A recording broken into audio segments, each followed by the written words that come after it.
Hello, আসসালামু আলাইকুম everyone. তো আজকে আমাদের এলাকার মসজিদের ছাদের ঢালাই। তো সেই উপলক্ষে আমরা বাড়ির সবাই মিলে একটি ছোটোখাটো আয়োজন করি। তো ফার্স্ট অফ অল আমরা রান্না বসিয়ে দিচ্ছিলাম, যেহেতু 200 মানুষের খাওয়ার আয়োজন। তারপরে আজকে হলো শুক্রবার, তাই তাড়াতাড়ি রান্নার কাজটি শেষ করতে হবে, কারণ সবাই জুম্মা থেকে এসে খাবে। আর এদিকে ঢালাই মিস্ত্রিদের কাজও প্রায় শেষ পর্যায়ে, ওরাও খেতে বসবে। তো আমাদের আজকের আয়োজনটি ছিল সাধারণত সবজি, খিচুড়ি এবং সাথে মুরগের মাংস।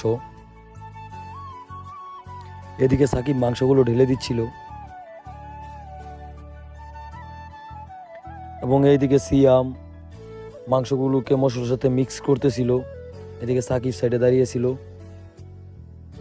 কারণ আমরা ফার্স্টে মাংসগুলোকে কষিয়ে নিব, তারপর আমরা চাল ডাল দিয়ে খিচুড়ি বসাবো।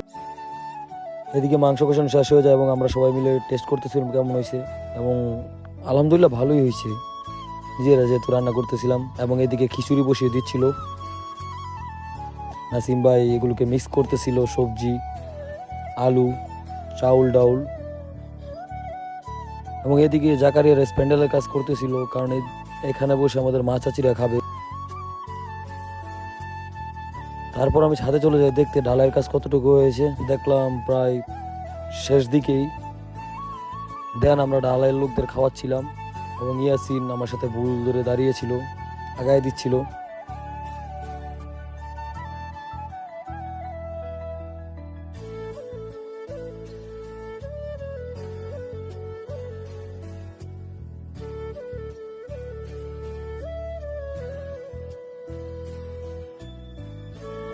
এবং এইদিকে নাদিম ভাইও বাচ্চাদের সাথে বসে পড়েছিল বাড়ির ভিতর, কারণ উনি দোকানে চলে যাবে, যেহেতু আজকে শুক্রবারের দিন।